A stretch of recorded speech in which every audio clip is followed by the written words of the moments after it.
Hello guys, welcome back to another episode here on European Confessions. There is a message that I want to share with you guys, and this message, it comes from a translation of a message that I received. Then I had to ask one of our admins to give us a translation. The message reads like this. Hello my brother, how are you? Can you please hide my identity and post for me? I am a 56-year-old woman currently residing out of Africa.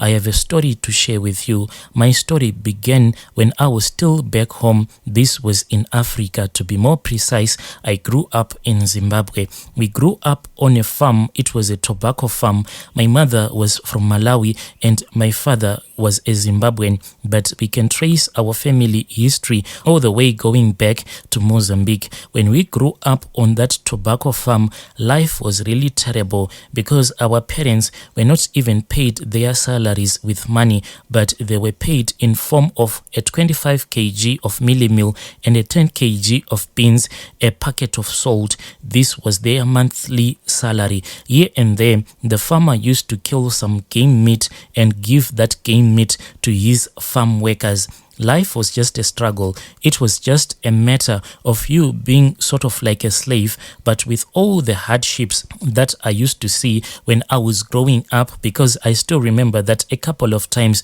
that farmer, he used to beat our parents when they would be at work and there was nothing that you could do about it. With all those hardships, I then told myself that one day when I would have grown up, I was going to become a nurse. And yes, this is what eventually happened. I later became a nurse, and this is what happened. I became a nurse, and at that farm, there was a very small school that I went to. And the school, my brother, it was just there so that we can learn how to count, so that when it will be time for us to start working on that same farm, we will know how to count the bales of tobacco that we would have harvested.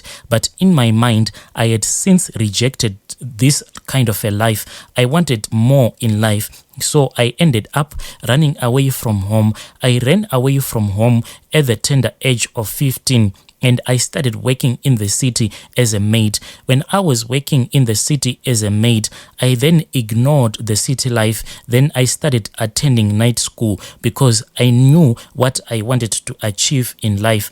After completing my studies, I then started working as a secretary. That is where I met my first husband, my brother. It even breaks my heart to think about him because of the way that he died. Without a doubt, my father's ritual things were the ones that killed my husband.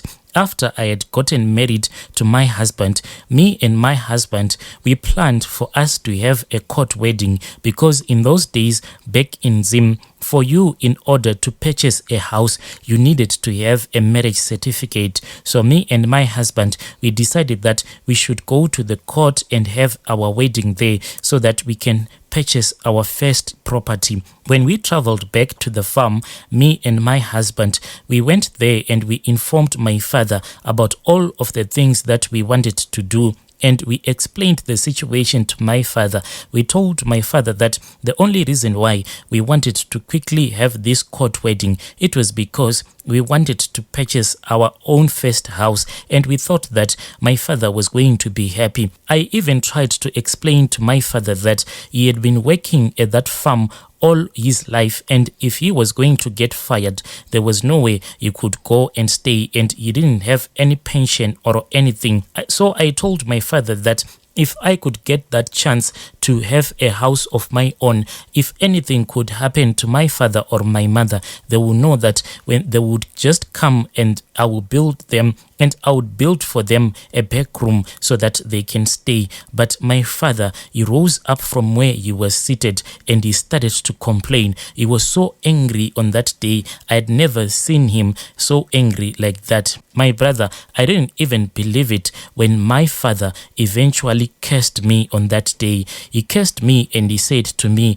"No child of mine will ever have a wedding." At that time, we just thought that maybe he was not happy. When he cursed me at that time, we thought that maybe he was not happy with the bride price that my husband had paid for me, but it was much deeper, my brother. At that time, me and my husband, we didn't even realize the kind of a battle that we had just started. It was a spiritual battle, and me and my husband, we were still too young to even understand the things that we were about to fight against. My father never wanted any of his daughters to leave the farm. He wanted all of us to get married there in the farm.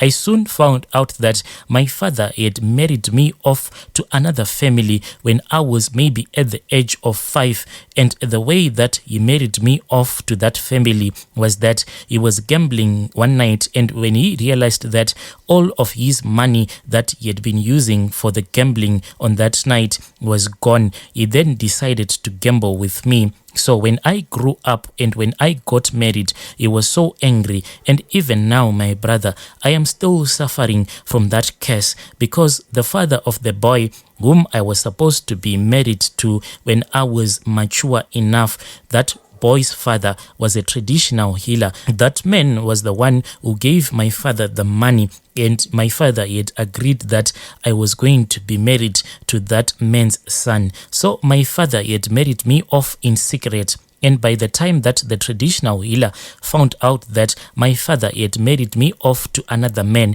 he then cursed me, he cursed my late husband, and he cursed my father, because he felt that my father had robbed him off. Even now, my brother, it is still my dream to have a wedding, but 3 marriages later, I guess that curses indeed are for real and they can never be broken, because my first husband died before him and I could ever even get wedded. My husband died from a very short illness, and at that time when he fell ill, people thought that he was losing his mind because he kept on screaming in pain, and he was saying that my father's goblins were coming in the night so as to suck upon his blood. My late husband was quite a well-built man, but in less than a month he got so thin, so much thin that you could see his bones and the place where his bones were located. And the other thing that happened was that the doctors then decided to give him more blood because now he had an internal bleeding. My brother, if my in-laws and I were united when my husband was in the hospital, he could have been still alive even today, because one day when I was sitting right next to my husband's bed, a prophet came into the ward where my husband was admitted in, and he spoke with me, and he said that my father was my husband's witch. This is what he had been shown by God in a vision. He knew all that was going on. My father knew everything, and he was making my husband to be sick.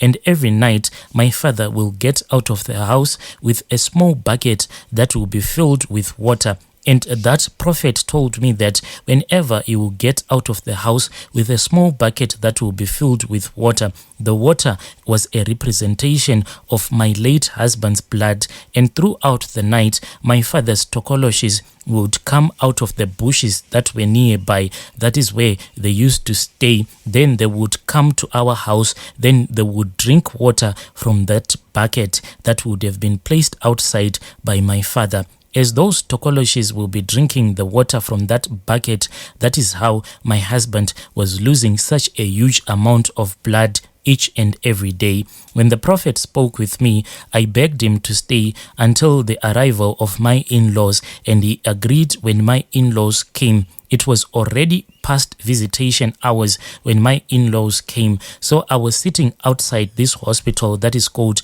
Parerenyatwa Hospital. And when the prophet came, and when the prophet started to tell my in-laws about the vision which he was shown by God whilst he was looking at my sick husband, my mother-in-law then slapped me, and she said that I was a witch just like my father, and if my husband would die, she wanted me to eat his flesh uncooked. I cried so much because I was in so much pain and in so much trauma. When it was visitation time, we then heard that my husband had died and the bedding was full of blood. I will never forget what I saw in his ward, because his blood was flowing from his body and there was a pool of blood right underneath his bed, and it was blood that was mixed with water. It was yellowish in color. My late husband's family shouted at me, and if it was not that they were afraid of being arrested, my sister-in-law had said that she wanted me to drink the blood that belonged to my late husband that was all over the floor. After the painful death of my husband, my father was struck by lightning. This was after he had tried to send his TOKOLOSHES to kill someone who also worked on that same farm. I don't know what really happened between them, but it seemed as if they were fighting for a position, because they all wanted to become the cook for the farmer that they were working for. So the cook had recently died, so that farmer had promised my father and the other man whom he was fighting with. That man was said to be in possession of a snake that had eaten all of his children. The snake then overpowered my father's charms, and then my father was hit by lightning, and it was not even during rainy season. This was in July when my father died. My mother said that all of a sudden there was a single cloud in the sky. Then the next thing that happened, my father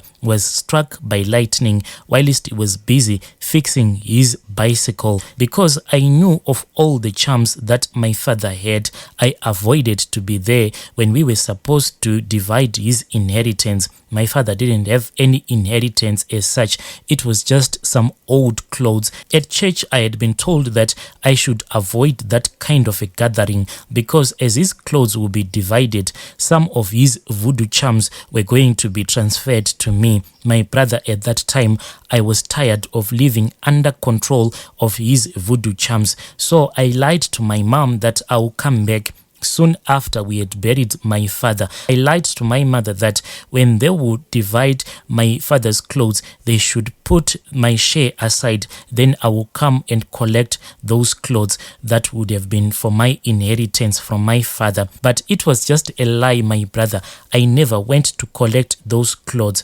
I kept on going to school. I managed to graduate as a nurse, and I started working until I moved out of Zim. But cases are for real. When I came here, where I am permanently residing, when I got off the plane, these are the words that I said to myself: Africa, I have left you behind. It is now a new start to a new life. But I was wrong. Those things, it seemed as if they had followed me here. Because when I came here, I tried dating a lot of guys. At first, I only dated guys that were from Africa, because I knew that my culture will be the same with their culture. So I started dating guys that were from Africa first. But when I saw that I could not fall pregnant, I just dated any kind of a man that will propose love to me. But so many years have gone by and I have failed to fall pregnant. I have never had a wedding. If I date a man, all will be well. But if that man asks to get engaged to me, then the relationship will start to deteriorate and it will be so toxic that breaking up will be the only option that will be left. And at my age, I have given up trying to get married again. Dear listeners, right there was a message that I received. Then I had to ask one of our admins to give us a translation.